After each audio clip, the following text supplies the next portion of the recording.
पुण्यात्मा, हम परमात्मा की परिभाषा का कैख भी नहीं समझ सके आज तक, जब तक ये तत्व ज्ञान हमें प्राप्त नहीं हुआ था। हमें ये तत्व ज्ञानहीन संत, ऋषि, महर्षि, आचार्य, शंकराचार्य जो भी भगवान की सतिथि बताते, हम सहर्ष स्वीकार कर लेते थे। पुण्यात्माओं के आंखों में आंसू आते थे भगवान की चर्चा सुनकर,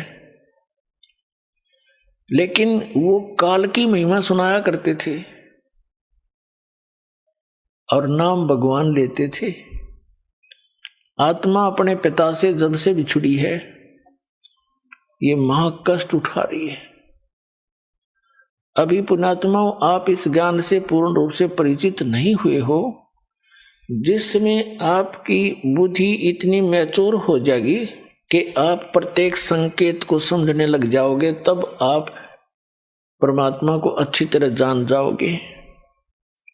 अभी तो आप ऐसी स्थिति में हैं जैसे कोई बालक उठाकर किसी पेन को और कहता है पिताजी ये क्या है, तो पिताजी कहता है कि बेटा ये पेन है। वो कहता है पिताजी कहता पेन है, या दादाजी जो भी जिससे वो पूछ रहा है, फिर कहता वो फिर बताता है ये पेन है। तो वो कहता कहता उसको रख के और चला जाता है। उसकी बुद्धि इतनी मैच्योर नहीं हुई है, इतनी विकसित नहीं हुई है, पिताजी ये बता क्या रहा है। और उसको अविश्वास भी नहीं, क्योंकि वो अपने फादर से पूछ रहा है, लेकिन उसकी बुद्धि स्वीकार नहीं कर रही पेन है क्या वस्तु। और जब वो थोड़ा सा बड़ा हो जाता है, फिर उसको कहते हैं बेटा या बेटी, वो पेन ला उठा करके दौड़ा जाता है और पेन उठा के ला देता है, फिर नहीं पूछता ये क्या है। तो पुण्यात्माओं, अभी आपकी या नहीं मिट्टी है, इस को मिटाने के लिए इतना ज्ञान दिया जा रहा है, सैकड़ों प्रमाण रखे जा रहे हैं आपके सामने। एक दिन आपकी या मिट जाएगी, क्योंकि ज्ञान से ही मिटेगी। वो क्या है, जैसे हम कहते हैं परमात्मा कबीर साहब है, आप सभी स्वीकार करते हो क्योंकि प्रमाण गणे दे दिए। फिर हम बताते हैं कि ये लोक यहां रहने का नहीं है, और ये परिवार जिसको आप मानते हो आपका नहीं है। ये परमात्मा के बच्चे आपके संस्कारवश जुड़े हुए हैं, और जो संपत्ति, जो घर, मकान, कोठी, बंगले तुम बनाए बैठे हो, ये आपके नहीं है। लेकिन आप अस्वीकार भी नहीं करते। दास बोल रहा है क्योंकि आप मेरे शब्द के बच्चे हो, जिसे नाद के कहते हैं, और आपको ये अविश्वास भी नहीं है कि गुरुजी गलत कह रहे हैं।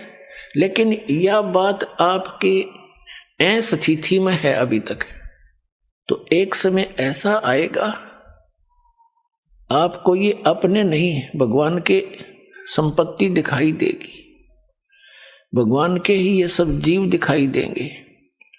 फिर आपकी भक्ति भी दृढ़ बनेगी और आप निश्चिंत भी होगे, क्योंकि मालिक ने प्रत्येक की चिंता है। नौकर का जितना काम होता है नौकर उतना ही कर सकता है। उन बच्चों को जो उस मालिक ने देना है वो नौकर को दे देता है कि आप इनको ऐसे ऐसे सुविधाएं प्राप्त कराओ, तो वो नौकर का उतना ही काम है, वो करवा दे। तो अभी हम मुखिया बनकर काम करा करते, फिर हम एक दास बनकर परमात्मा का जैसा भी जिसका रोल है, एक फिल्म है ये, तो इसमें जिसका जैसा रोल है उसको एक सुचारू ढंग से करें, भगवान से डर के करें, किसी की आत्मा नहीं दुखावे, क्योंकि सब उस मालिक के बच्चे हैं। और इस मन पापी ने डांटे, जरा सा क्रोध होकर मन माने घर में कड़े मचवा दे 1 मिनट में, उसको ज्ञान से और परमात्मा के भय से उसको कंट्रोल करें। तो अब दास तो आपको बता रहा है कि आप यहां बहुत कष्ट उठा रहे हो, आप इस बात से को सुन अवश्य लेते हो, लेकिन ये समझ में नहीं आता कि कष्ट कैसे उठा रहे हैं। कोई समझता है कि मैं बीमार हूं इसलिए कष्ट है मुझे, नहीं। यहां जो मूल कष्ट है जन्म और मरण का, ये भारी रोग है। उसके बाद 84 लाख योनियों में, पशु पक्षियों के शरीरों में पुण्यात्माओं कैर टूट रहा प्राणी पे। अब आप मनुष्य हो और मानव शरीर में ही आप ज्ञान ग्रहण कर सकते हो, और मानव शरीर में परमात्मा ने इतनी सुविधा भी दी है आपको कि आप अपने मकान झोंपड़ी डाल सको, गर्मी सर्दी से बचने के लिए पतले मोटे कपड़े की व्यवस्था कर सको। आप उसको छोड़कर आप भक्ति मार्ग से दूर होकर केवल यहाँ की संपत्ति जोड़न में और यहाँ कोठी बंगले बना के फोकट में मां बनाने की ओर सी लगा लिया आपने, जो आपकी भारी भूल है। इस भूल को हटाने के लिए परमात्मा आए, पूर्ण ब्रह्म, अनंत कोट ब्रह्मांड के पालक, और एक झोंपड़ी में जुल्हा बनके हाथ से काम करके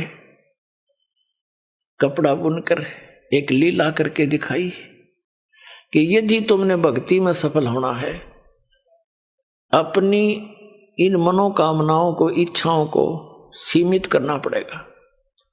समाज को देखकर आप भक्ति मार्ग पर नहीं चल सकते। ये दूसरी बात है कि आप जैसी भक्ति करोगे वैसा फल तो आपको मिलता ही रहेगा, लेकिन मोक्ष प्राप्ति के लिए आपने अपनी सभी परंपराओं को, जो हमने स्वयं बनाकर अपने पैरों में बेड़ी डाल ली, उनको अब समाप्त करना पड़ेगा। पैसों की आवश्यकता किस लिए पड़ती है? बड़ी कोठी बनाकर महिमा हो जावे गांव में, नगर में, कि बड़ी कोठी है उनकी, बड़ा पैसे वाला व्यक्ति है, बड़ी कार हो, चलिए तेरे संस्कार में होगी, ये तो हो ही जाएगी, और फिर हो जाती है मृत्यु। कोठी वाले की मृत्यु हो जाती है, कुत्ता बनकर उसी गली में बाहर बैठता है कीचड़ में, गर्मी और सर्दी में, ऊपर से वर्षा हो रही है, वो ठिठुर रहा है कोठी वाला बाहर बैठकर कोठी में। कोई अन्य ही प्राणी जो परमात्मा के बच्चे हैं वो भी निवास कर रहे हैं। कुछ दिनों में उनकी भी टिकट कटेगी, वो भी बाहर बैठेंगे गली में, जो भक्ति नहीं करते। तो ये जो दुर्गति और भविष्य में होने वाले कष्ट आपका हरदम चित्त में रहने लग जाएंगे, फिर आप भक्ति कर सकते हो। ये जो दास आपको बता रहा है, क्योंकि सत्संग जो है एक ऐसा सामूहिक शिक्षा स्थल है जिसमें पहली कक्षा के बच्चों के लिए भी कुछ ज्ञान बताया जाता है, दूसरी के भी, तीसरी के भी, मैट्रिक वालों को, 10वीं कक्षा वालों को, बीए वालों को, एमए वालों को, यानी अंतिम पढ़ाई वालों को भी हिंट दिए जाते हैं। सामूहिक सत्संग के अंदर सबको ज्ञान दिया जाता है और आपको बताया जा रहा है कि आप यहाँ के वासी नहीं हो, आप सतलोक में रहा करते थे और वहां आपकी मृत्यु नहीं होती थी, वृद्धावस्था नहीं थी, कोई रोग शरीर में नहीं था। आज कोई वृद्धावस्था नहीं चाहता और सबकी होगी, पहले मर गया वो दूसरी बात है, और फिर बुढ़ापा भी, वृद्धावस्था भी होगी और मृत्यु भी डेफिनेट, और हम फिर भी आंख नीचे बैठे यहाँ पर।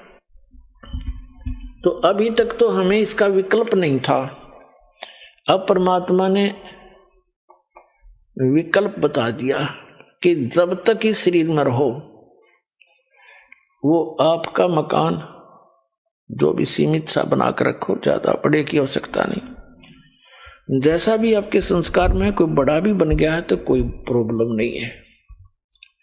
यानी लोग दिखावा होड़ नहीं करे, एक दूसरे ने देख कर रीस नहीं करे इन बकवादों की। कोई विवाह करता है लड़की का, उसमें लोग दिखावा पता नहीं कितना ड्रामा करता है, पॉइंट बाजे बजवाता, ये बकवाद है सारी। पहले तो हम इनको सीमित करेंगे, फिर भक्ति बनेगी। पुण्यात्माओं, आप जो दास ज्ञान दे रहा है ये किसी डूम बाट के गीत नहीं, किसी स्वार्थी व्यक्ति के द्वारा कोई नावल की कथा नहीं सुना रखी। खुद भगवान ने आकर के ये आपकी जो समस्याएं हैं ये खुद बताई हैं आकर के, और साथ में इसका समाधान बताया।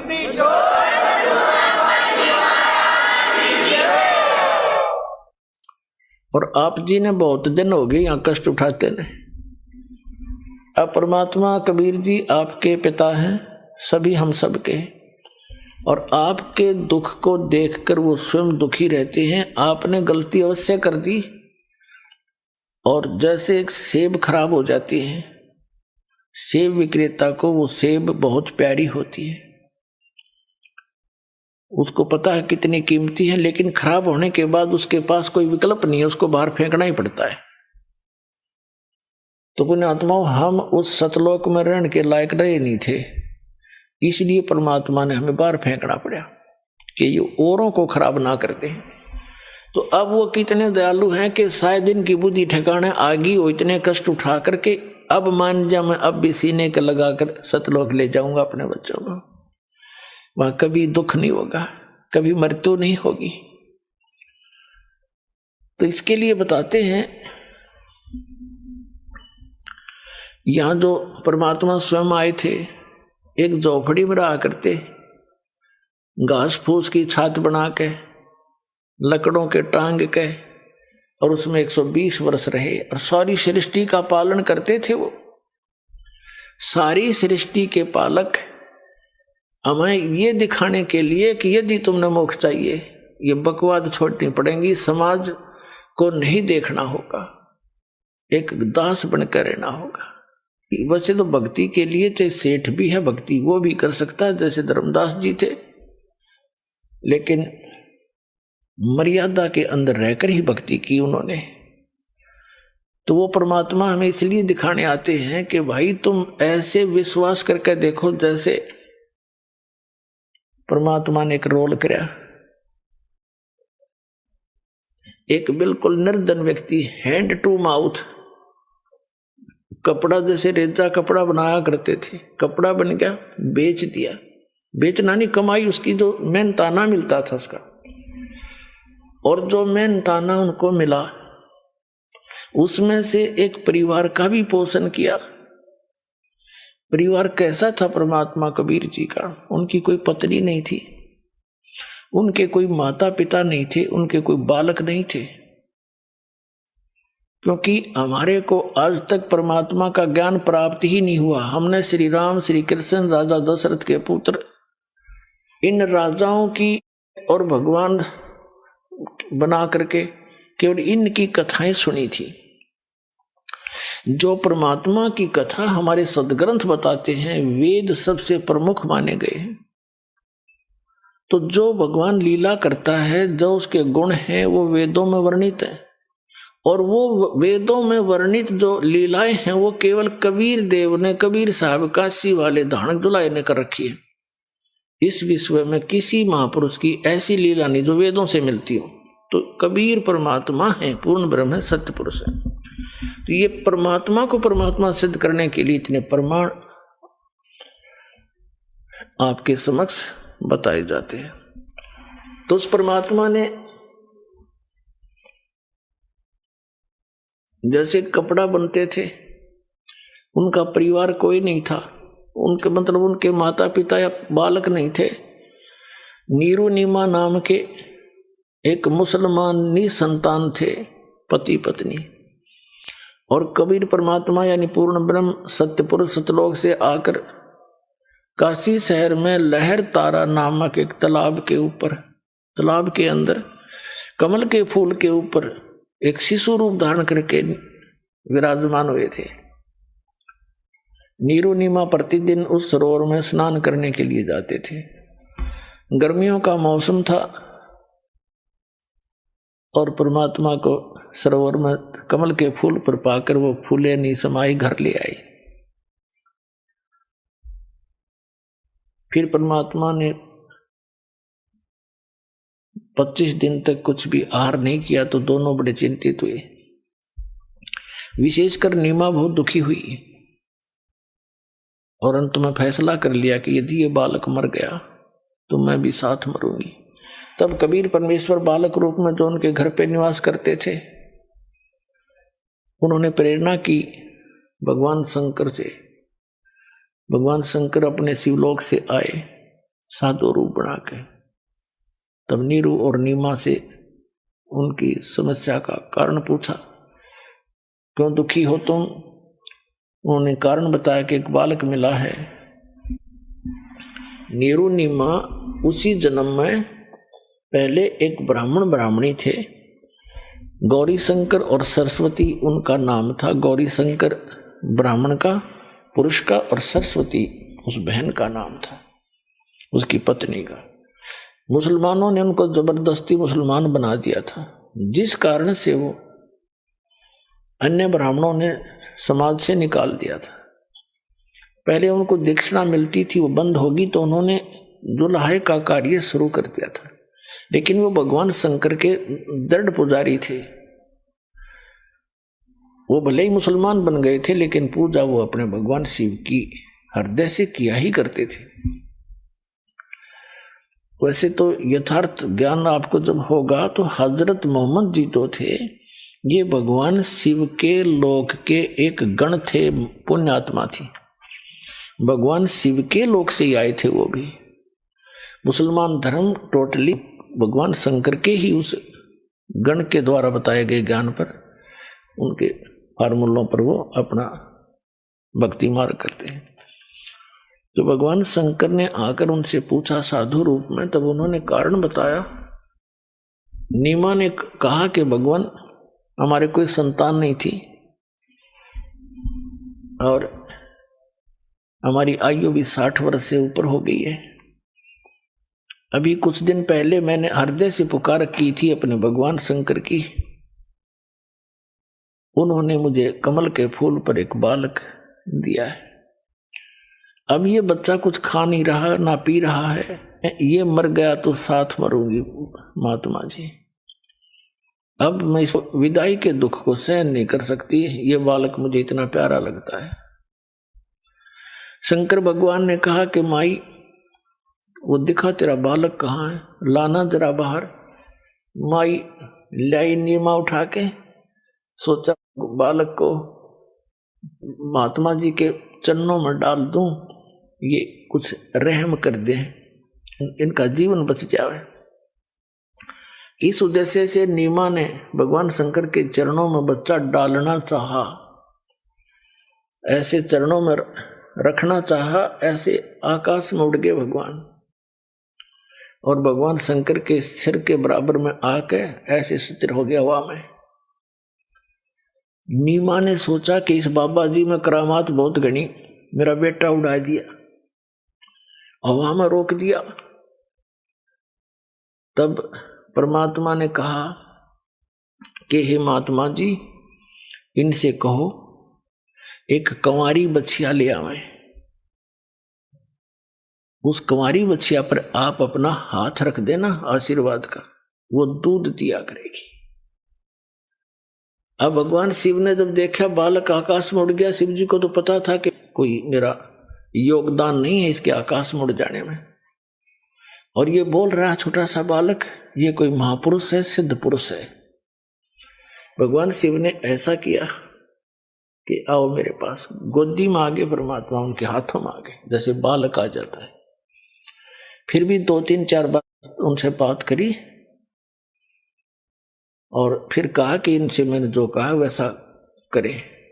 तब नीमा को भगवान शंकर ने कहा कि नीमा माई, ये बेटा तेरा मरने वाला नहीं है, देखो मैंने इसका हस्तरेखा देखी है, इसकी तो बहुत लंबी आयु है, ये जब तक चाहेगा शरीर नहीं छोड़ेगा, तो चिंता ना कर, ये मरेगा नहीं।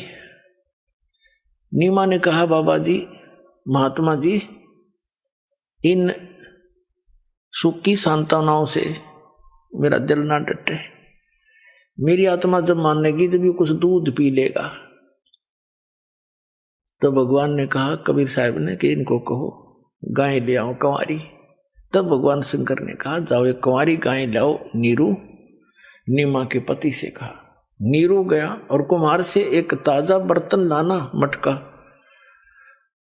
पात्र, छोटा घड़ा जिसमें दूध निकाला जाया करेगा। अब नीरू गया, एक बछिया ले आया और एक छोटा सा मटका ले आया, छोटा सा, और छोटे छोटे बर्तन जो मुंह लगा के पीते हैं, कप टाइप, मिट्टी के बना करते थे पहले उनको, हमारे यहाँ तो कसोरे बोलते हैं, मिट्टी के प्याले, वो भी ले आए। और परमात्मा के आदेश अनुसार भगवान शंकर जी ने उस बच्चिया की कमर पर आशीर्वाद भरा हाथ मार दिया, लंबे लंबे सतन हो गए और दूध की धार चल पड़ी। वो पात्र साफ करके नीचे रख रखा था, वो भर गया। तो उस प्रकार परमात्मा के प्रतिदिन वो ये दूध पान करने लगे। परवरिश की लीला कबीर परमात्मा की बालक रूप में जब आए थे, कंवारी गाय से हुई थी। ये परमात्मा कबीर जी की जीवनी में लिखा है। और उस परमेश्वर कबीर जी ने जो परमात्मा परम अक्षर ब्रह्म सत्य पुरुष अमर पुरुष जो लीला किया करता है, वो लीला कर रखी थी। उसी के अनुसार वो आदरणीय गरीबदास साहिब जी को मिले थे, जैसे कि आपको सत्संग में सुनाया था सुबह। उनको सचखंड लेकर गए थे, फिर उनके अंदर पूरा ज्ञान भर दिया था भूत और भविष्य का। पहले क्या हुआ था, मैंने क्या क्या लीलाएं की थी, मैं कहाँ कहाँ रहा था। जैसे श्री तुलसीदास जी ने लाखों वर्ष पहले की रामायण लिपिबद्ध कर दी अपनी वाणी में, चौपाइयों के माध्यम से, दोहों के माध्यम से, और वो सर्वमान्य है हिंदू समाज में। इसी प्रकार आदरणीय गरीबदास साहिब जी ने उस परम अक्षर ब्रह्म की लीला, कबीर परमेश्वर की लीला, उनके द्वारा प्राप्त दिव्य दृष्टि और दिव्य ज्ञान के आधार से अपनी अमृत वाणी में लिख रखी है, जो एज इट इज सर्वमान्य है। जो परमात्मा ने लीला की थी उनसे भी मिलती है, जो कबीर सागर में लिखी हुई है। और जैसे दिव्य दृष्टि जो होती है, इसकी क्षमता होती है, क्षमता, जैसे दूरबीन होती है, दूरबीन, उनकी क्षमता होती है, एक तो 1 किलोमीटर तक का दिखा दे, एक मनमाने आसमान में सैकड़ों किलोमीटर तक या दूर तक का देख सकती है। इसी प्रकार दिव्य दृष्टि और दिव्य ज्ञान की भी अपनी क्षमता हो। तो आदरणीय गरीबदास साहिब जी के पास जो दिव्य ज्ञान और दिव्य दृष्टि थी, वो श्री तुलसीदास जी के दिव्य ज्ञान और दिव्य दृष्टि से कहीं अधिक महत्वपूर्ण और ज्यादा शक्तिशाली थी, अधिक श्रेष्ठ थी। तो आदरणीय गरीबदास साहिब जी ने भी अपनी वाणी में प्रमाण दिया है। तो पुण्यात्माओं, सबसे पहले तो आपको परिचित कराते हैं कि क्या ये लीला कबीर साहब ने की। कंवारी गायों का दूध पिया बचपन में, वो कहाँ प्रमाण है? आपके रूबरू करते हैं पवित्र कबीर सागर के अंदर। पुण्यात्माओं, जब तक आप जी को ये विश्वास दृढ़ नहीं होगा कि हम जिस परमेश्वर की शरण में हैं वो कौन है और कितना लाभ दे सकता है, तो तब तक आप दृढ़ नहीं हो सकते। आपको दृढ़ करने के लिए ये ढेर सारे प्रमाण दिखाए जाएंगे, और इस ज्ञान को समझने के बाद आपकी स्थिति ऐसी हो जाएगी। कबीर साहब ने बताया है कि बंदी छोड़ दयाल जी, ऐसे बोला करोगे तुम, आपकी आत्मा कहा करेगी, बंदी छोड़ दयाल जी, तुम तक हमारी दौड़े, जैसे काग जहाज कहा अब सूजत और न ठोरे। जैसे समुद्री जहाज के ऊपर कौवा बैठकर चला जाता था और सामने बैठ जाता, वो खाना खाने के आगे रोटी खाएंगे, मुझे भी डाल लेंगे। शाम को वो खाना खाने के समय वो खा रहे होते हैं, वो बैठ जाता, ऊपर चला जाता है। रात्रि में 200-300 किलोमीटर, 400-500 किलोमीटर जहाज चला जाता है। और पुराने समय में क्या होता था कि ये दिशा सूचक कई बार जो सही दिशा नहीं बता रहे होते थे, उसका कारण ये होता था कि समुद्र में कई चुंबकीय चट्टानें होती हैं, जिस कारण से वो दिशा सूचक चुंबक डिस्टर्ब हो जाता था। तो जहाज के जो चालक होते थे वो सुबह अपने दिशा सूचक यंत्र को चेक करने के लिए जो कौवा जहाज पर बैठा होता है उसको विवश कर देते थे, डले मार मार कर उड़ने के लिए। बहुत पुराने समय की बात है। और कौवे के अंदर एक विशेषता दी है परमात्मा ने कि वो उस दिशा को कभी नहीं भूलता जिस दिशा से वो चला था, पूर्व से चला था या पश्चिम से चला था या दक्षिण से चला था। तो कौवा उड़कर उसी दिशा को बैक होने की चेष्टा करता है जिस दिशा से वो चले थे, एग्जैक्ट। तो उधर से कौवे की जो दिशा देख करके अपनी दिशा को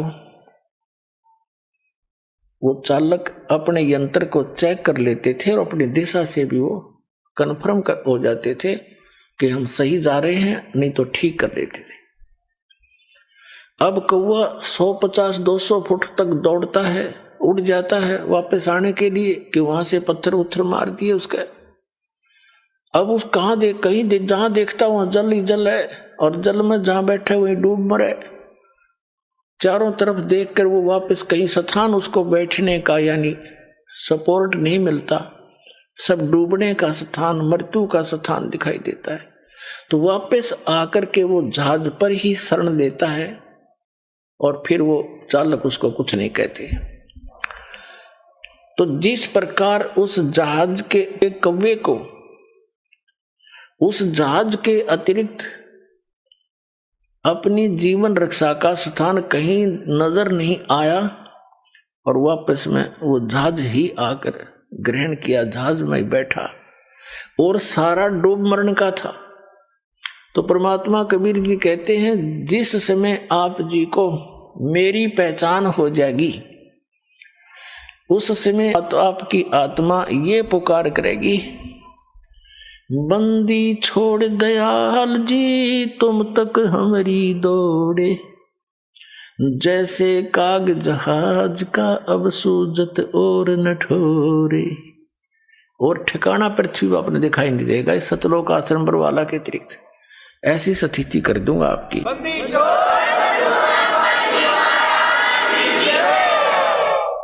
अब आपको प्रमाणित करते हैं कि 600 वर्ष पहले भगवान आए थे,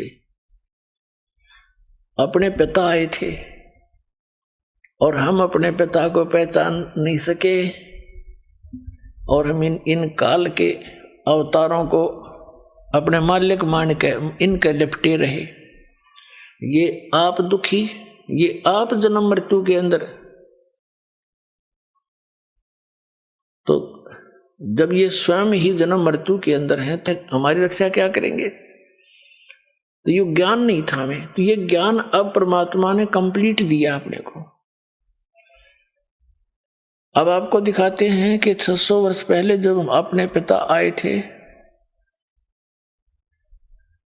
और जो उनका विरोध कर रहे थे वो भी उन्हीं के बच्चे थे, ब्राह्मण थे, काजी मुल्ला थे, आचार्य शंकराचार्य थे। ये भी उसी परमात्मा के बालक हैं। उनके अभिमान का नशा हो रहा था और एक संस्कृत भाषा जानकर विद्वान पाक रहे थे।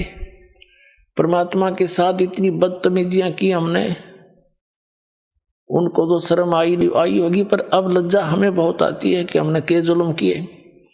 हो सकता हम भी डले मारन में उस टाइम उनके, क्योंकि हम बुद्धिहीन हैं।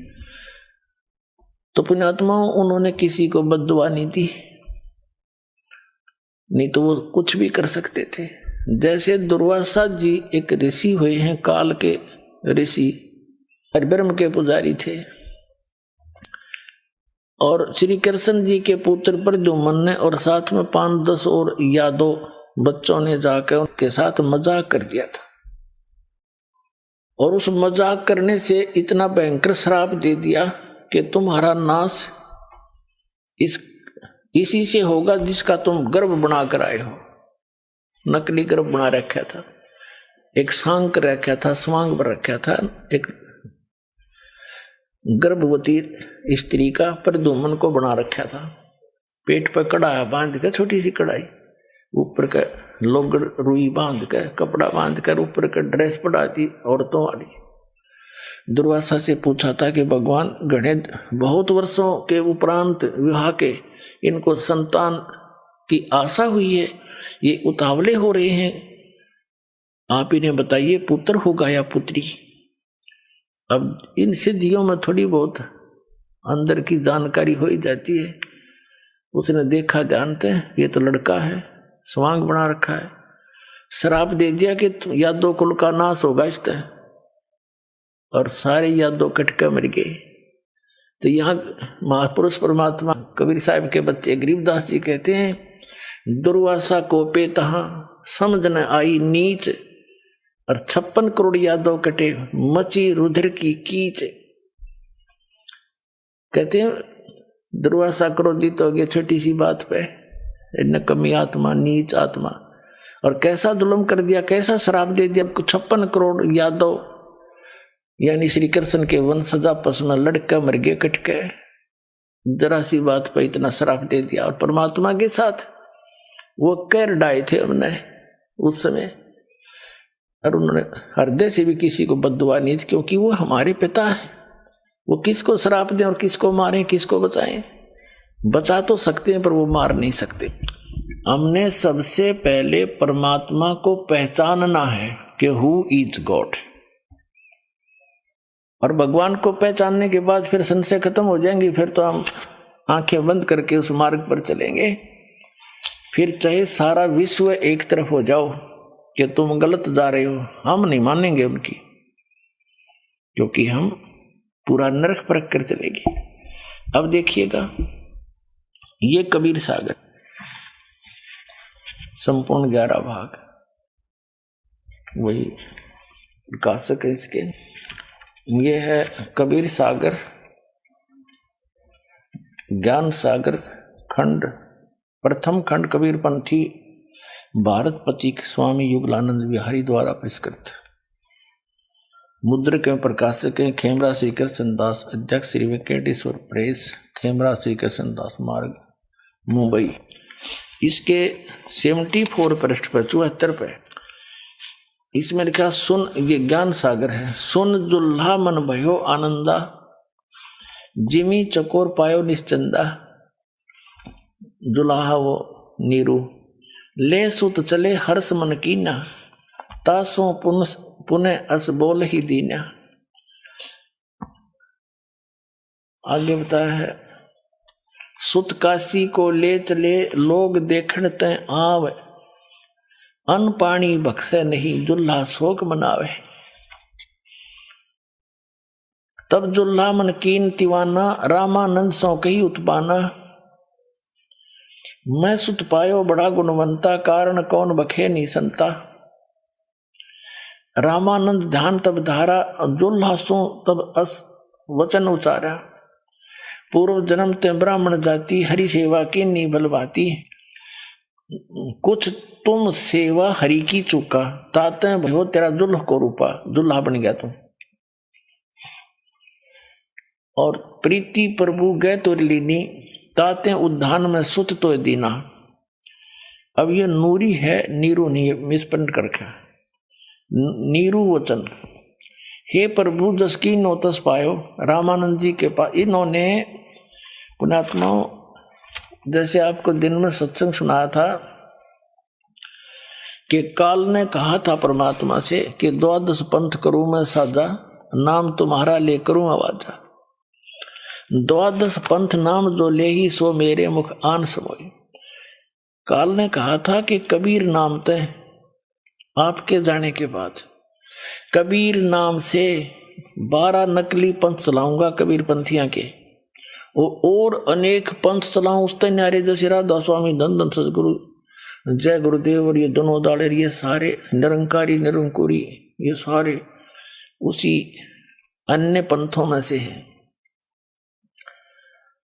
तो उसमें क्या कहा था कि उन 12 पंथों में जो कबीर पंथ में आएंगे वो जैसे जिनसे वो पंथ चले हैं, जैसे गरीबदास जी हैं, ये तो पुण्यात्मा थे, लेकिन आगे उसके अनुयायी जो थे वो उस ज्ञान से परिचित न होने से अपने ही मते पर अड़े रहे। ऐसे ही अन्य संतों की समझो।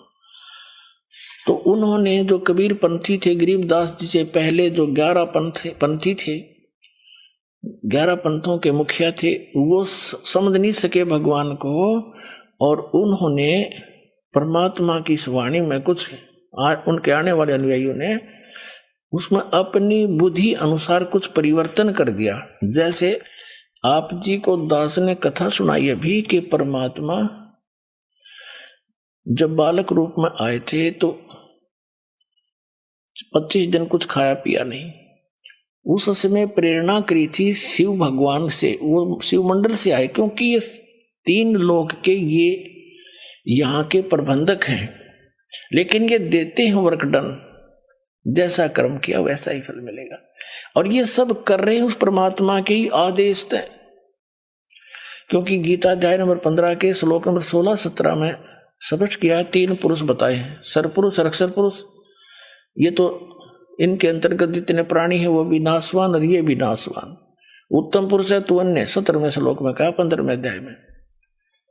और परमात्मा अति उदारत है, ये लोक चर्यम आविश्य विवर्ती अवैश्वर है, जो तीनों लोकों में प्रवेश करके सबका धारण पोषण करता है, वो है सबका मालिक। जैसे संसार रूपी उल्टे लटके हुए वृक्ष की जो मूल हैं वो सबका पूरे वृक्ष की धारण पोषण करता है, तो मूल रूप सारे संसार की जड़ पूर्ण परमात्मा कबीर जी हैं, वो परम अक्षर परम है। तो सबका जैसा यथा उनका आवश्यकता है उनको देने वाला संस्कार वश वही है, लेकिन ये प्रबंधक है यहाँ के। आपको पवित्र बाइबल में भी प्रमाणित किया था कि यही 3 जो देवता है फरिश्ते, यही पूरे अपने आत्मा तो वही है परमात्मा की, ये सबको संभालते हैं। तो शिव आए थे शिवपुरी से, तो गरीबदास मात जी के माध्यम से कबीर परमात्मा ने कहा था कि मैं अपनी वाणी का पुनः प्रकाश कराऊंगा। तब तक काल कबीर पंथ में घुस के काल के दूत और अपनी बुद्धि अनुसार कबीर सागर में कुछ परिवर्तन भी कर देंगे, और तो भी उसकी पुनरावृत्ति, उसकी अक्षी पूर्ति गरीबदास जी द्वारा पुनः यथार्थ ज्ञान प्रकट करवा के परमात्मा ने कराई थी। और उनके बाद क्योंकि गरीबदास जी के द्वारा भी परमात्मा ने निर्णायक ज्ञान नहीं दिया, उसमें भी ऐसे कोड वर्डों में दे रखा जो इस दास ने ही समझा है या गरीबदास ने समझा था, वो बताया नहीं किसी को। तो गरीबदास महाराज जी की जो वाणी है वो भी इस दास के ही समझ में आई है, इसी कबीर भगवान की कृपा से। तो उसको अब जो सारा कुछ अज्ञान हटाना था, अब इस दास के माध्यम से ही करवाना था भगवान ने। तो इन सब ग्रंथों को दास को समझाया कबीर परमेश्वर जी ने, और सब प्रमाण आपके रूबरू करके आपको भगवान पहचानवा दिया, पहचान बता दी कि कबीर साहब भगवान है। देखो यहाँ यहाँ लिखा है, और जिनको आप जिस सत्य मानते रहे हो वही लिखा है। तो इससे हमें ये आसानी से समझ में आ जाएगा। तो यहाँ इन्होंने थोड़ी सी गड़बड़ी की है, तो इन्होंने कैसे लगा दिया, इनके ये तो समझ में आया नहीं वो दूत कौन था। जैसे परमात्मा ने भी बोला था कि आप तो भगवान के दूत हैं, तो इस कारण से नीरू नीमा ने वो सुन लिया था कि बच्चा बोल रहा था ये भगवान का दूत आया है। परमात्मा तो जानी जान थे कि शिव जी हैं, लेकिन वो बताना नहीं चाहते थे, ना वो अपना भेद देना चाहते थे। तो उन्होंने कबीर पंथियों ने ये सोचा कि कोई पूछेगा वो कौन था बाबा जी, संत दिखाओ तुम कैसी बात करते हो। उन्होंने रामानंद जी से जोड़ दिया कि स्वामी रामानंद जी के पास नीरू गया जब उसके बच्चे ने जो जल पर मिला था कमल के फूल पर कुछ खाया पिया नहीं, तो रामानंद जी के पास गए। रामानंद जी एक बड़े वेदों गीता पुराणों के मर्मज्ञ माने जाते थे और बचपन से ही भगवान के चरणों में लगे हुए थे। जब परमात्मा आए उस समय वो 99 ईयर ओल्ड थे, 99 वर्ष के हो चुके थे। तो रामानंद जी से जोड़ दिया इन्होंने कि कोई पूछेगा तो रामानंद जी से बात करी थी। यहाँ चर्चा रामानंद जी के, लेकिन कथा जो की तो है कि कंवारी गायों के दूध से मालिक की परवरिश हुई थी। ये हमने निर्णय करना है, निष्कर्ष ये निकालना। ये देखिएगा, हम पढ़ रहे हैं कबीर सागर ज्ञान सागर में 74 पृष्ठ पे। अब हम यहां आगे कि रामानंद ध्यान जब धारा जुल्हा सो एक तब वचन उचारा। हाँ, तब जुल्हा मन कीन तिवाना, रामानंद सो कई उत्पाना। मैं सुत पायो बड़ा गुणवंता, कारण कौन बखे नहीं संता। कि मुझे एक बहुत गुणवंत बच्चा मिला है, सुंदर अच्छा, लेकिन वो खा पी नहीं रहा है, संत जी क्या कारण है। रामानंद ध्यान तब धारा, जुल्हा सो तब वचन उचारा। पूर्व जन्म ते ब्राह्मण जाति, हरि सेवा की नहीं भली भांति। कुछ तव सेवा हरि की चूका, ताते भयो जुल्हा का रूपा। प्रीति प्रभु गए तोर लीनी, ताते उद्यान में सुतो दीना लीना। अब नूरी नीरू कहता है, ये नूरी नहीं है, मिसप्रिंट है। हे प्रभु जस की नो तस पायो, आर्त यानी संकट निवारण के अर्थ हो, आतुर आर्त हो तो दर्शन आयो। सो कहिए उपाय गुसाई, बालक अक्षुदा वंश, भूखा है कुछ खाई। रामानंद अस युक्ति विचारा, तुम सुत कोई ज्ञानी अवतारा। तेरा पुत्र जो है ये कोई ज्ञानी अवतार है, अच्छी आत्मा है। बछिया जाही बैल नहीं लागा, सोले ठाड़ करो ते ही आगा। रामानंद जी ने कहा कि एक बछिया लिया जिसको बैल ने टच ना किया हो, अर्थात कंवारी गायें।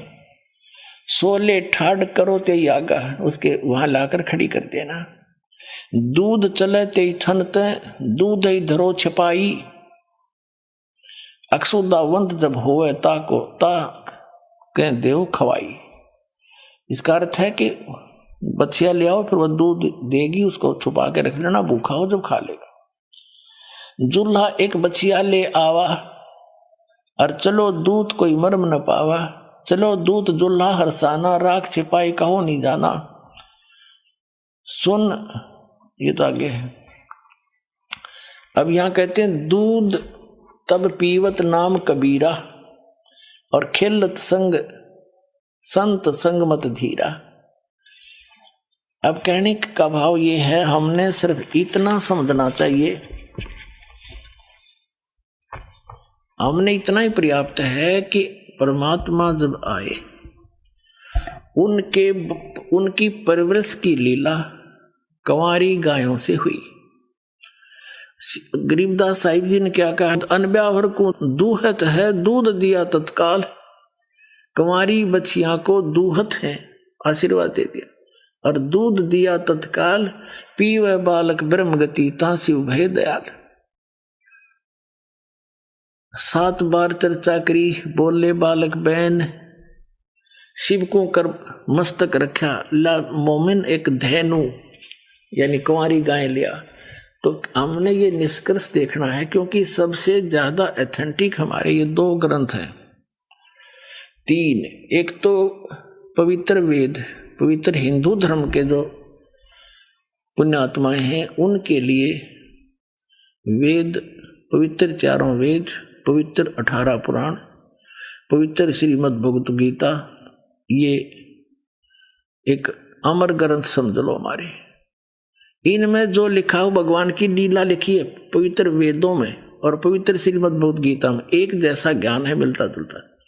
पवित्र पुराण जो है वो अन्य ऋषि महर्षियों के अपने अनुभव हैं, वो यदि वेदों से नहीं मिलते हैं तो वो कच्चे ही कच्चे हैं, वो कंप्लीट नहीं है, उनके सतर का ज्ञान है। और वेद और गीता गॉड गिवन ज्ञान है। तो जो गॉड गिवन है वो सही है, और कबीर सागर में भी गॉड गिवन ज्ञान, और गरीबदास साहिब जी को समय लेकर गए वापस छोड़ा, वो गॉड गिवन ज्ञान। तो इन तीनों से जब मेल खा जाएगा जो प्रकरण है वो फाइनल हो गया, उसमें कोई शंका नहीं रही।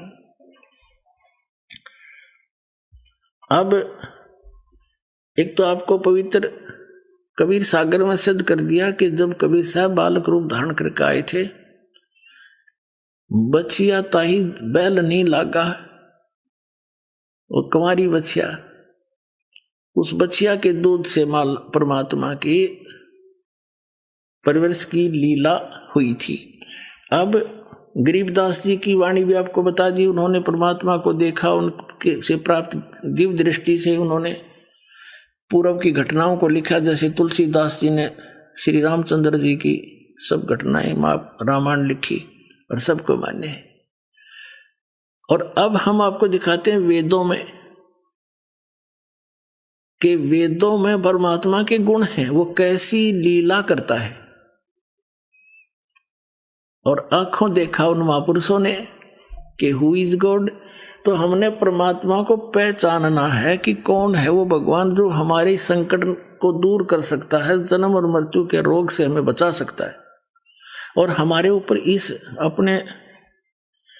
इस वर्तमान के जीवन में जो भी हमारी किस्मत में, भाग्य में, प्रारब्ध में संकट लिख रखे हैं, हमारे पाप कर्मों का संयोग है, उनसे हम दुखी हैं, उनको कौन नाश कर सकता है, कौन उनसे दुखों से बचा सकता है, और कौन हमें यहाँ काल के जाल से निकाल सकता है। तो वो केवल एक ही परमात्मा है, कबीर परमात्मा, जिसको हम सतपुरुष भी कहते हैं, और उसको परम अक्षर ब्रह्म भी कहा है गीता जी में, और उसको अकाल मूर्त सब स्वरूपी राम,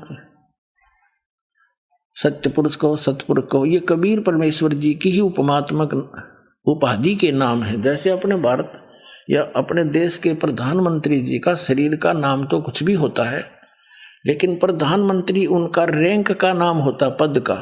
ऐसे ही परम अक्षर ब्रह्म, सत्य पुरुष, अकाल मूर्त और ये पूर्ण ब्रह्म, ये कबीर साहब के उपमा के नाम है, पदवी के, और स्वयं का उनका नाम अल्लाह अकबर कबीर देव है।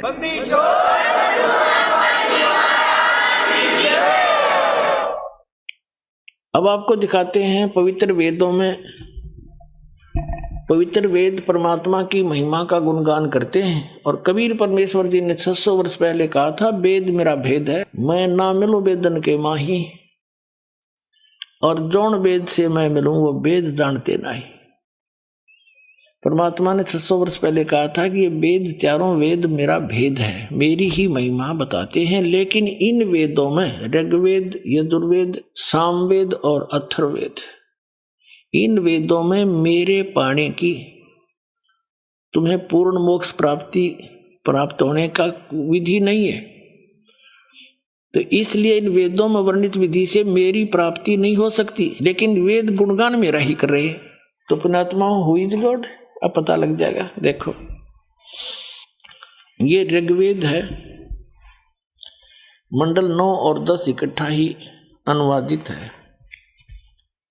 ये कहां से छपा है? सार्वदेशी कार्य प्रतिनिधि सभा, महर्षि दयानंद भवन, रामलीला मैदान, नई दिल्ली। और ये इसके अनुवादक हैं। मुद्रक हैं Prince offset printers 1510 Pataudi house, Daryaganj, नई दिल्ली से। पुण्यात्माओं, एक सबसे बड़ी आश्चर्य की बात है कि इन वेदों के अनुवाद करता है महर्षि दयानंद सरस्वती जी के चेले और महर्षि दयानंद स्वयं। और ये सभी मानते हैं परमात्मा निराकार है, किसी एक स्थान पर नहीं रहता, वो तो सर्वव्यापक कण कण में विद्यमान है। ये तो उनका अपना अनुभव है और वेदों को वो सत्य मानते हैं। अनुवाद भी उन्होंने कर रखा है। यदि ये दास अनुवाद करता, ऐसे ही करना था, इससे भी अच्छा करना है, लेकिन ये लोग आपको इस बात से भ्रमित कर देते कि रामपाल संस्कृत नहीं जानता, इसने वेदों के अनुवाद करने का पता नहीं।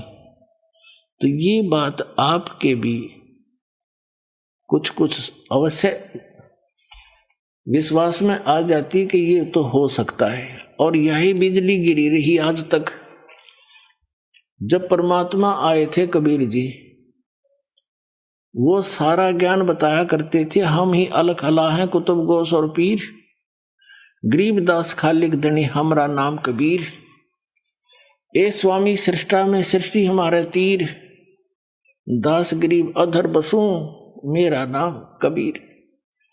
तो और कबीर साहब कहा करते, ये ब्रह्मा विष्णु महेश नासवान है, इनकी जन्म मृत्यु होती है, इनकी पूजा से तुम्हें मोक्ष नहीं हो सकता, और ये तुम्हारे भगवान देवता तुम्हारे संकट का निवारण नहीं कर सकते, ये अपना ना कर सके। श्री राम के ऊपर कितने कष्ट आए, वनवास हुआ, सीता का जी का अपहरण हुआ पत्नी का, रावण के साथ लट्ठम लट्ठा करोड़ों आदमी मर गए, वापस लाए, अग्नि परीक्षा लेकर वापस लाया सीता जी को, और फिर एक धोबी के कहने से 2 और 3 वर्ष के बाद उसको निष्कासित कर दिया कि तू मेरे काम की नहीं। बच्चे कहीं गर्भवती पत्नी को घर से निकाल देना एक बुद्धिमान व्यक्ति के काम है। भाड़ में जाए सी मर्यादा, क्या मर्यादा हुई जब स्वयं हजारों व्यक्तियों के सामने परीक्षा लेकर ले अग्नि में। यदि अग्नि में जल गई तो कलंकित है, अग्नि नहीं जलाई तो तू सोने जैसी है, निष्कलंक है। और नहीं जली थी सीता माता, और फिर भी एक धोबी के कहने थे, और उसको निकाल दिया कि मैं लोगों की जो है इन व्यंग का सामना नहीं कर सकता। कोई बात हुई या फिर क्या, किसा तो न्यायकारी राजा था और किसा भगवान था। तो पुण्यात्मा, और फिर श्री कृष्ण जी के देख लो, जेल में जन्म हुआ, मामा दुश्मन हो गया, कदे जरा सिंह लट सेना लेकर आया, कदे कोई काले बना चढ़ाई कर दी। और अंत कैसा हुआ श्री कृष्ण जी का, कलेजा मुंह को आ जाओ, जो उनकी पढ़ के देख लो आप। सारा परिवार उसके उनकी आंखों के आगे कट के मर गया। पोते पाते जी ने देख देख के फूले नहीं समाओ थे, शांति से रह रहे थे, बड़ा मेरा खानदान चल गया, सामने कुलनाश हो गया उसका। तो परमात्मा कहा करते, जिनकी तुम पूजा करते हो ये अपने भी प्रारब्ध में परिवर्तन नहीं कर सकते, वो मैं हूं, वो परमात्मा। परमात्मा कहा करते, हम ही अलखला है कुतुब गोस और पीर। ये सृष्टि सृष्टा में हम, सृष्टि हमारे तीर, दास गरीब ऊपर रहता हूं, अदर बसूं ऊपर ऊर्ध्व स्थान पर, मेरा नाम कबीर, अवगत सत कबीर। तो उस समय इन संस्कृत भाषा के ज्ञाताओं ने इसी बात से हमें भगवान से दूर रखा कि कबीर साहब एक जुलाहा वर्ण में प्रगट है और ये शिक्षा ग्रहण नहीं कर सका। ब्राह्मण ही एक वर्ण शिक्षा ग्रहण करने का अधिकारी था, संस्कृत के पढ़ने का, और नहीं पढ़ सकते थे। और वो ब्राह्मण लोग, गुरु लोग कहा करते थे, ऋषि आचार्य शंकराचार्य, के कबीर झूठा है, ये क्या जाने सदग्रंथों वेदों और पुराणों और गीता के गूढ़ रहस्यों को। और ये तो संस्कृत भाषा में लिखे, तो प्रत्येक आदमी के, उनके शिष्यों के भी ये पक्की होगी, कबीर साहब वेद नहीं जान सकते, यही फेल हो गए। अरे भगवान थे वो, इतना सुख दिया करते, 64 लाख से सोए थे, वैसे नहीं हुए, सबको सुख दिया था जब 64 लाख उनके चरणों में आए थे 600 वर्ष पहले। 64 लाख से ना कोई मीडिया था, ना कोई ऐसी पुस्तकें थी जो लिख के भेज दिया करते थे। तो उनको सबको आशीर्वाद दे देकर अपने शरणों में लगाए, उनको भक्ति से चार्ज किया परमात्मा ने, वाणी सुना सुना के ज्ञान दिया, उनके दुख दूर किए। तो उस दृष्टिकोण से तो मानने थे कि कबीर जी में कोई शक्ति है, लेकिन यह दिमाग में ना चढ़ेगी भगवान है।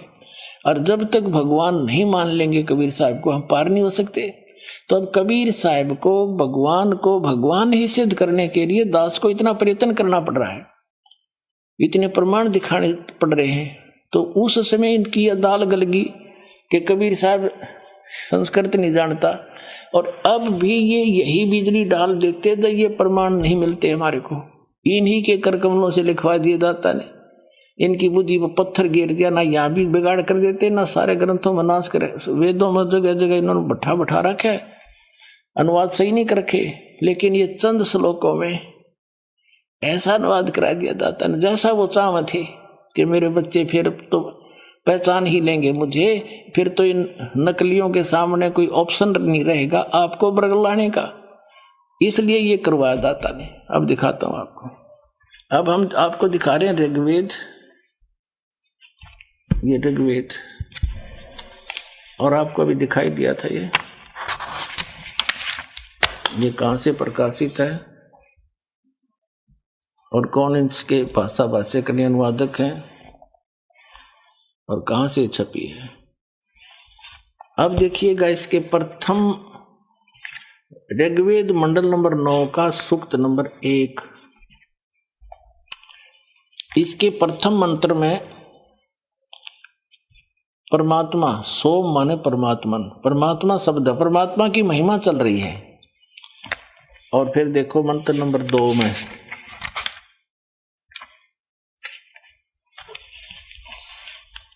मंत्र नंबर 2 में, ऋग्वेद मंडल नंबर 9 सूक्त 1 मंत्र 2 में, हे परमात्मन आप, ठीक है। तीसरे में भी हे परमात्मन, चौथे में भी हे परमात्मन, पांचवें में भी हे परमात्मन, यही, और इसके छठे में भी हे परमात्मन। अब सातवें में इनका याद आ गया, अरे परमात्मा तो हमने निराकार बता रखा है, तो सारा परमात्मा की और आगे साकार सिद्ध हो रहा है। तो यहां उन्होंने पुरुष लिखना शुरू कर दिया 7वें में, और फिर 8वें में उस पुरुष को यहां ना लिखा, उस परमात्मा को यहां लिखना था। उस परमात्मा को उग्र गतियां प्रेरणा करती है, यानी, और भासमान शरीर को वह पुरुष प्राप्त होता है। पुरुष माने परमात्मा। अब पुण्यात्माओं, ये इतना अड़ंगा अड़ा दिया इन लोगों ने, अज्ञान कर दिया, आपके हृदय में भर दिया अज्ञान ठोक ठोक के, और हजारों वर्षों से हम ये लोक वेद नावल सा पढ़ते आ रहे थे। अब उस पुराने रंग को हटाने के लिए पहले तो रेग मारा कर पेंटर, और फिर ओरिजिनल पेंट करता है। तो पहले दास चाहता है कि आपके हृदय में जो अविश्वास भरा हुआ है कि कबीर भगवान नहीं हो सकता, और जिनको आप में ऋषि मान्या करते, जिन ग्रंथों को आप सही मानते थे, उन्हीं में से दिखाना पड़ेगा कि पुरुष माने क्या है, ये क्या मानते हैं। पुरुष माने तो सीधा ही है परमात्मा होता है। जैसे गीता जी अध्याय नंबर 15 के श्लोक 16 और 17 में 3 पुरुष हैं, एक सर पुरुष यानी सर भगवान, एक अक्षर पुरुष अक्षर भगवान, और तीसरा उनसे अन्य है उत्तम पुरुष, पुरुष कहो ब्रह्म कहो। लेकिन यहां पुरुष माने पूर्ण परमात्मा की तरफ संकेत है। एक यजुर्वेद है, और इसी आर्य समाज के प्रवर्तक महर्षि दानंद जी का ही अनुवादित है ये।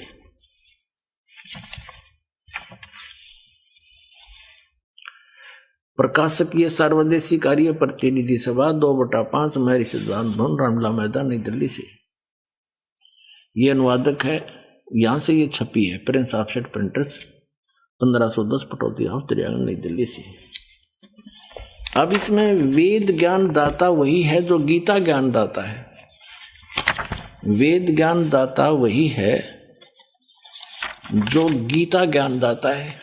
गीता अध्याय नंबर 8 के श्लोक नंबर 13 में गीता ज्ञान दाता कहता है, ओम इति एकाक्षरम ब्रह्म विहारण माम अनुसमरण यह परियाति तदंदेहम सयाति परमाम गतिम। मुझ ब्रह्म का, श्री कृष्ण में प्रवेश करके बोल रहा है वो काल ब्रह्म, मुझ ब्रह्म का केवल एक वो मंत्र है, नथिंग एल्स, इसके अतिरिक्त कुछ नहीं। उच्चारण करके सिमरण करता हुआ यह प्रियाति तदन देहम, जो शरीर छोड़कर जाता है, शरीर छोड़कर जाते हुए इसका सिमरण करता हुआ जाता है। सयाति परमाम गति, वो ओम से मिलने वाली जो परम गति है, ब्रह्मलोक प्राप्ति होती है ओम से, उसको प्राप्त होता है। गीता अध्याय नंबर 8 के श्लोक नंबर 16 में कहा कि ब्रह्मलोक गए हुए प्राणी भी वापस जन्म मृत्यु में आते हैं। गीता ज्ञानदाता अध्याय नंबर 2 के श्लोक नंबर 12 में, अध्याय नंबर 4 के श्लोक 5 और 9 में, पर गीता अध्याय नंबर 10 के श्लोक नंबर 2 में स्पष्ट करता है कि अर्जुन तेरे और मेरे बहुत जन्म हो चुके हैं, तू नहीं जानता मैं जानता।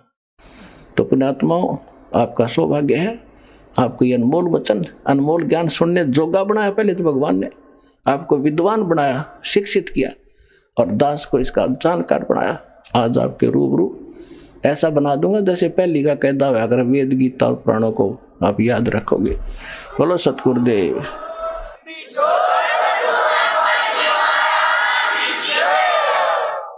तो अब आपको कुछ भक्तों के अनुभव सुनाएंगे, जिनको परमात्मा से प्राप्त जो लाभ हुए हैं वो अपने मुख कमल से बताएंगे। सुनिएगा। सर नमस्कार। नमस्कार जी। सर क्या शुभ नाम है आपका? मेरा नाम सर दिनेश दास है, गांव सन्नोट का रहने वाला हूं मैं, नरेला में, दिल्ली में लगता है। सर संत रामपाल जी महाराज से कब जुड़े आप? सर मैं 2014 में 7वें महीने की 18 तारीख को जुड़ा था जी। सर संत रामपाल जी महाराज से जुड़ने से पहले आप क्या भक्ति साधना करते थे? सर मैं उनसे नाम लेने से पहले मैं देवी देवता को पूजता था, जो हमारे बेरी वगैरह की जो पूजा करते हैं, हनुमान वगैरह की। और मेरे को तो बताया था किसी ने कि भाई तू हनुमान के लंगोट, मेरे घर में खाने को भी नहीं था, इतना बुरा हाल था। मैं वहाँ पे लंगोट चढ़ा के आया नहर पे, मंदिर पे भवाना। और उसके बाद तो मेरी बहुत ही ज़्यादा खराब हो गई हालत, इतना खराब हो गया, घर की आर्थिक स्थिति इतनी खराब कि मेरी मिसेज काम करती थी और मैं घर पे ही रहता था, क्योंकि मेरे को ऐसा लगता था जैसे तेरे ऊपर कुछ भूत प्रेत से दौड़ हांडते हैं। और इतना बुरा हाल हो रहा कि मैंने अपने घर वालों को बता दिया कि वो घर वाले बोले कि दिनेश पागल हो गया है। पूरा गांव ये कहता था, पूरी बस्ती के दिनेश पागल हो चुका। हंसते थे लोग बाग मेरे को देख देख के कि भाई पागल आ गया, उठ के चले जाते थे। कोई बात करता था उल्टी सीधे बोल देते कई बार। सर आपकी बहुत ही दयनीय स्थिति हो गई थी, आप सभी देव देवताओं की पूजा कर रहे थे, उसके बाद भी आप सभी दुखों से घिरे हुए थे। तो फिर सर आपको इन सभी दुखों से कैसे निजात मिली? देखो भगत जी, मुझे एक किताब मिली थी, ज्ञान गंगा, एक हमारे गांव का ही भगत है, उसने मेरे को एक किताब दी थी। और मैंने वो किताब पढ़ी ना तो मैं बहुत रोया, बहुत ही ज्यादा, क्योंकि उसमें सारी सच्चाई लिखी हुई है। क्योंकि हम पहले रामलीला देखते थे, गांव में होती थी, और वो देखा कि भाई हाँ वैसे ही वो इंद्र भेजता है उसको अपनी, ये सारी सच्चाई हमने पढ़ी। और उसके बाद तो मैं कति बेचैन सा हो गया, और मैं नाम लेने के लिए बिल्कुल इतना तड़प रहा था। और वो भगत जी तक कहता कि वह दिल्ली रहता था और कभी गाँव में आता था। सर ऐसा उस ज्ञान गंगा पुस्तक में आपको ऐसा क्या पढ़ने को मिला कि उसको पढ़ने के बाद आपको ऐसा लगा कि आपको संत रामपाल जी महाराज से नाम दीक्षा लेनी चाहिए? देखो जी, ये तो गीता के अंदर भी लिखा हुआ है कि गीता के अध्याय 7 में 12, 13, 14, 15 ये श्लोक ऐसे लिखे हुए हैं कि रजगुण सदगुण तमगुण इनको पूजने वाला महानीच राक्षस भगवत प्राणी होते हैं। तो ये सारी सच्चाई उसके अंदर लिखी हुई है, बिल्कुल जो गीता से प्रमाणित है, वेदों से प्रमाणित है, 18 पुराणों से प्रमाणित है। वो सत भक्ति गीता के अध्याय 17 के 23वां मंत्र लिखा है कि ओम तत्सत निर्देश है ब्राह्मण मुखे। भक्ति का, सत भक्ति करने के 3 मंत्र का जाप देता है परमात्मा। तो जो मेरे को ज्ञान गंगा जो पुस्तक मैंने पढ़ी उसमें देखा सारी सच्चाई लिखी हुई है। और लिखने के उसमें पढ़ने के बाद मैं बेचैन हो गया। फिर मैंने जाके नाम लिया हिसार से, बरवाड़ा से, और नाम लेने के बाद फिर परमात्मा ने अपना हाथ रखा सर पे और सारे दुख मेरे ये लगा लो कि। आपने किस संत से नाम दीक्षा ली? मैंने संत गुरु रामपाल जी महाराज जी से नाम दीक्षा ली। सर आपने संत रामपाल जी महाराज से नाम दीक्षा ली। सर उनके बारे में ऐसा सुना जाता है कि संत रामपाल जी महाराज से जो भी नाम दीक्षा लेता है उनको कोई ना कोई लाभ जरूर होता है। सर आपको क्या लाभ हुए? सर मैं इतनी दारू पीता था कि शायद ही मेरे गांव में कोई दूसरा दारू पीने वाला हो। 2-2, 3-3 बोतल में पी जाता था दारू की। और बीड़ी के भी 2-2, 3-3 बंडल पी जाता था। और मांस भी बहुत ज़्यादा नशा करता था मैं। लेकिन परमात्मा की ने जो ज्ञान बताया तो तब पता चली हम तो राक्षस थे बिल्कुल। मनुष्य तो परमात्मा ने बनाए हमें, हम तो राक्षस थे बिल्कुल, इतना बुरा हाल था हमारा। लाभ जी बहुत लाभ हुए, मेरे पथरी थी और मैंने परमात्मा सतगुरु रामपाल जी महाराज जी से एक ही बार एक अर्ज की थी और उसी दिन ही मेरी पथरी रात को ही साफ होगी, पता भी नहीं चला कि पथरी कहाँ गई कहाँ नहीं। सनोट में 3 स्टूडियो हैं, जबकि सबसे ज्यादा काम मेरे पास ही रहता है क्योंकि सनोट का ही रहने वाला हूँ। और सबको पता है पहले फोटोग्राफरी करता था मैं, पर लेकिन बहुत दारू पीता था, बहुत दारू वगैरह नशा बहुत ज्यादा करता था, लेकिन अब मैं कभी छूता भी नहीं, उनके पास भी नहीं खड़ा था जो दारू पीने। सर जैसा कि आपने बताया कि पहले आप बहुत नशा करते थे, संत रामपाल जी महाराज से नाम दीक्षा लेने के बाद आपने नशा त्याग दिया, तो सर ऐसा संत रामपाल जी महाराज ने आपको ऐसा क्या ज्ञान बताया, ऐसी क्या जड़ी बूटी दी कि आपने उनसे नाम दीक्षा लेने के बाद नशा छोड़ दिया? सर जी ऐसा है कि जो परमात्मा का सतगुरु रामपाल जी महाराज का जो ज्ञान है ना, वो बिल्कुल वो ज्ञान है जो एक बार पद सुन लेगा या वो कर लेगा ना, उसको पता चल जाएगी सच्चाई, तो फिर वो कभी नशे के उसमें नहीं जाएगा। क्योंकि परमात्मा सारी बात एकदम सच बताते कि दारू पीने से क्या होता है, बीड़ी पीने से क्या होता है। मेरा छोटा भाई है, उसको उसकी मिसेज ने दवाई भी दिला ली लेकिन नहीं दारू छोड़ता, और मेरे को कभी किसी ने दारू नहीं दिला। मैंने परमात्मा का सत्संग सुने थे, सत्संग सुनने से ही इतना लाभ हो गया कि हमने उसी दिन दारू बीड़ी मांस मिट्टी सब छोड़ दिया बिल्कुल। और हमारे घर वाले भी ये सोचते हैं कि भाई ऐसा ये हो कैसे गया, वो तो कहते हैं कि तूने क्यों छोड़ दिए, ऐसे हमारे घर वाले कहते हैं कि वो तो कहते हैं कि अनुपासना कर्म का नहीं, हम सत भक्ति कर रहे हैं। मैं तो उनको समझाता हूँ वो लेकिन मानते नहीं, क्या करें। सर जैसा कि अभी आपने अपने भाई के बारे में बताया कि वो ट्रीटमेंट लेने के बाद भी नशा नहीं छोड़ पा रहे हैं, सरकारें भी नशा मुक्ति के लिए बड़ी बड़ी योजनाएं लेके आती है, नशा मुक्ति केंद्र खोलती है, उसके बाद भी लोग नशा नहीं छोड़ पाते, लेकिन संत रामपाल जी महाराज से जो भी नाम दीक्षा लेता है वो उसी वक्त से नशा छोड़ देते हैं। देखो जी, नशा तो परमात्मा ये बताते बिल्कुल सच्चाई कि नशा करने से क्या क्या हमारे होते हैं, हमारे जन्म कितने खराब होते हैं, इतने कर्म खराब होते हैं, और फिर काल हमारा क्या हाल करता है लक 84 में डाल के। ये तो परमात्मा ही बताते हैं सच्चाई बात के भाई क्या होता है, मनुष्य जन्म किस लिए मिला था और नशा करके हम इसको व्यर्थ में गवा दें। तो बिल्कुल ही ये लगा लो जिसने सत भक्ति नहीं करी परमात्मा से लेके, तो उसका जीवन तो बिल्कुल वेस्ट है बिल्कुल। सर देखिए, आप बार बार संत रामपाल जी महाराज को परमात्मा कहकर पुकार रहे हैं। सर अभी वो जेल में है, उसके बाद भी आप उनको परमात्मा कह रहे हैं, सर ऐसा क्यों?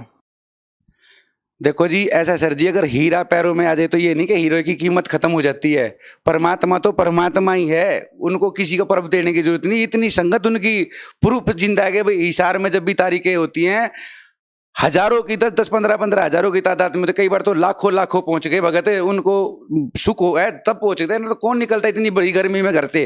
जिनको सुख होगा वही निकलेंगे, जिनको ज्ञान है वो निकलेंगे, ना तो कौन है ऐसा जो गर्मी में हांडेगा, ऐसे गर्मी में मरता। सर जैसा कि आपने कहा कि संत रामपाल जी महाराज अपने शिष्यों को बहुत सारे सुख प्रदान करते हैं, इसीलिए वो हिसार उनके दर्शनार्थ आते हैं। सर संत रामपाल जी महाराज अगर अपने भक्तों को लाभ दे रहे हैं तो सर आखिर वो जेल में क्यों है, वो क्यों नहीं जेल से बाहर आ जाते? देखो जी, ये तो औरों के देखने की दृष्टि में कि परमात्मा जेल में है और मालिक तो जेल से ही बैठे बैठे सब कुछ चला रहे हैं, सारे ब्रह्मांड चला रहे हैं बिल्कुल। एक एक भगत को वो सुख दे रहे हैं जो कभी सोची भी नहीं होगी हमने, ये भी नहीं सोचा होगा कि ऐसा भी हो सकता है। वो हमारे साथ हुआ है। ऐसी परमात्मा का सतगुरु रामपाल जी महाराज की शक्ति है जिसको कोई सोच भी नहीं सकता। इसको वो ही समझ सकता है जो भक्ति करेगा, 4 महीने कम से कम करेगा ना, तो उसको अपने आप पता चल जाएगी वाक्य में सच्चाई भक्ति परमात्मा ये सतगुरु रामपाल जी महाराज जी हैं। सर आप भगत समाज को क्या संदेश देना चाहते हैं? मैं भगत समाज को यही संदेश देना चाहूंगा कि भक्ति, सत भक्ति से हम जुड़े रहे और औरों को भी बताए जो भी नशा करते हैं, जो भाई जो दिन रात काम के पीछे ही लगे रहते हैं, बैल की तरह जिन्होंने जिंदगी बना ली, बस में भी सोते रहते हैं। हमने कई बार देखा है, कई बार हम तारीख पे जाते हैं, सुबह उठ के आए हैं घर से और आते ही हाथ में टिप्पण और बस में खाना खा रहे हैं। उनका इतना बुरा हाल कर रखा है इस काल ने, जो कि उनको बिल्कुल चैन नहीं लेने दे रहा। रात दिन रात मंडे रहते हैं, काम के चक्कर में पागल हुए, ना नींद पूरी होती उनकी, ना खाना भी टाइम से बेटाइम हुआ रहता है, उनका बुरा हाल हुआ रहता है। तो वे परमात्मा का सत्संग देखें और सत्संग देखने से उनको पता चलेगी कि वो अब तक जो जी रहे थे वो कोई जीना थोड़ी था। जीना तो अब शुरू हो, जिस दिन परमात्मा से नाम लेंगे सतगुरु रामपाल जी महाराज से, जीना तो जिंदगी तो उस दिन शुरू होती है। ना तो ये देख लो, वैसे तो हम नरक में पड़े थे बिल्कुल। देखो सर जी, परमात्मा सतगुरु रामपाल जी महाराज से जो नाम ले लेगा उसको ऑटोमेटिकली ऐसे सुख होने शुरू हो जाएंगे कि वो अपना काम काज अपने आप ही कम कर देगा। उसको इतनी दौड़ भाग करने की जरूरत नहीं होती। फिर तो परमात्मा के सत्संग सुनने के बाद उसको इतना वो हो जाता है, इतना सुख मिलना शुरू हो जाएगा कि वो समझ जाएगा कि मैं पहले तो गधे वाली जिंदगी जी रहा था, इंसान वाली जिंदगी तो अब थी। परमात्मा का सुमरण करने के लिए परमात्मा कहते हैं जीवा तो वाहे भली जो रटे हरि नाम ना तो काट फेंक दियो मुख में भलो ना चाम।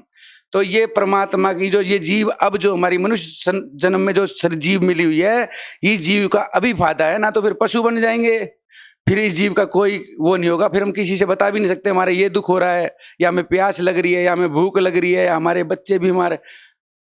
तो परमात्मा की भक्ति, सत भक्ति करो। सतगुरु रामपाल जी महाराज जी से नाम दीक्षा लेके और भक्ति शुरू करो और फिर देखो अपने सुख।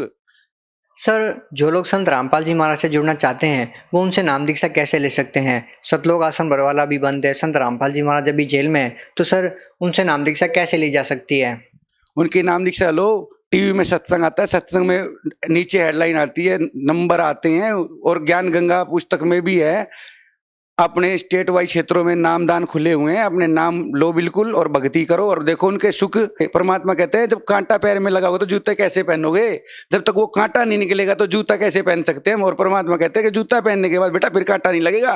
ये राम नाम का जो जूता तेरे को पहना दिया, उस जूते को पहन रखो, इसको उतारना मत, और फिर देखो अपने खूब चलो, तुम्हारा कोई कांटा नहीं लगेगा। बहुत बहुत धन्यवाद सर आपका।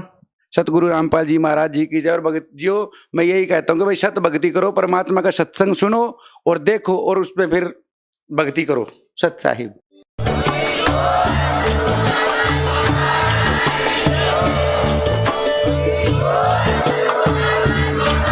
अगर आप ये वीडियो YouTube पर देख रहे हैं तो हमारे चैनल को सब्सक्राइब करें और बेल आइकन को दबाना ना भूलें। अगर आप Facebook पर ये वीडियो देख रहे हैं तो हमारे पेज को लाइक करें।